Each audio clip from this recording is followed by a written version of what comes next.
Hello and welcome. In this lecture, I want to show you how to create and run your first C program. The purpose of this lecture is not to necessarily have you understand the code that you're running, but to introduce you to the compilation and the building, how to run your program and kind of what you encounter. So the first thing you need to do is you're going to need to bring up CodeBlocks. So you want to double click on the icon here and bring up the IDE. Now we know from the past that the first thing we need to do before we can write a C program is we need to create a project. And we know how to do that from a previous lecture, so I'm going to go through that quickly. But you just go to File, New, and you say New Project. We're going to select the console application. We're going to keep the basics defaults. We're going to say C, Next. We're going to actually create a, just say sample app. This will be a sample application. It's going to be in our downloads directory and so forth. Hit next. We're going to create, release, and debug, and say finish. Now by default, this is going to create a file for us, main.c. I'm going to delete this because I want to show you how you can create your own single source file. So here I'm just going to say remove from the project. And again, the purpose of this lecture is to introduce you to the build and compilation phases. It's not necessarily important for you to understand the code in the lecture because we're going to go through that another time. So now that I have a project, I can right click on the project, or I can go up to File and I can say New File. So let's make sure we have our project selected and say File, New. We're going to just say Empty File. This is going to create a new empty file in our project. And we're going to add it. So we're just going to say yes.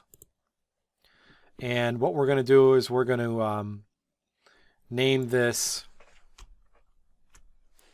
and we're going to put it in the sample app. We're just going to name it test.c. And it's going to be empty, and we're going to create it for both debug and release. And so now you'll see that we have one source file, test.c, inside here. So we have an empty source file. I'm just going to put some example code in here. You don't need to understand the code. So we're just going to quickly copy and paste, or actually quickly type this in. And you'll see this code completion, which is nice for the IDE. But I'm just going to create a basic program with some example code. And we'll explain this later.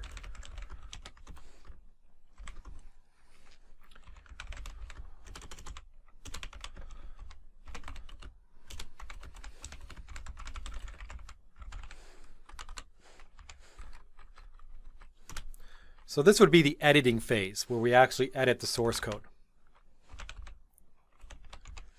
And so again, don't worry about this code, but we have a source file in here. And what we want to do once we've actually created our source file is you'll notice that there's some code in here and that the name of the file has a C extension. So that's important. We have test.c. And if we want to now go to the next step, we want to compile it, we can go up to the build option and we can say build. And what this is going to do is it's going to compile the program, test.c, and it's going to link it. So if we say build, you'll then see that there's output in the below log. Might be a little tough to see. But when I selected the build option, it actually tried to build the sample app project, which included one source file, test.c. And what this output window is showing on build.log is the command used to compile, which is Ming32GCC. It then used some compiler flags, you don't really worry about it.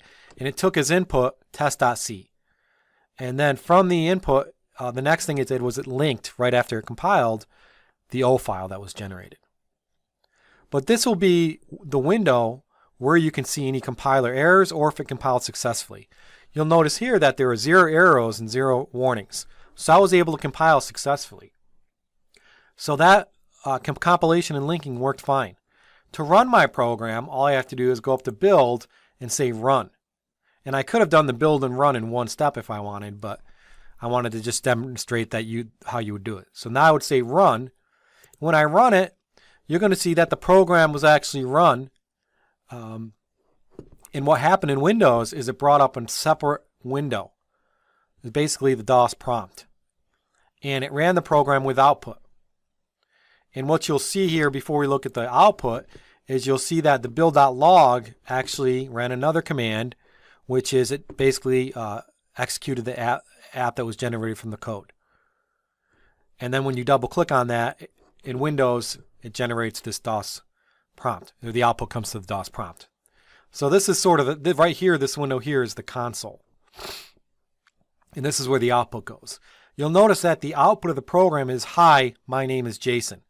And then you say process return 0. That's just saying the program returned. Press any key to continue. But the output here means that the program ran with some output. And again, this is the console or the terminal. We can press any key to close it.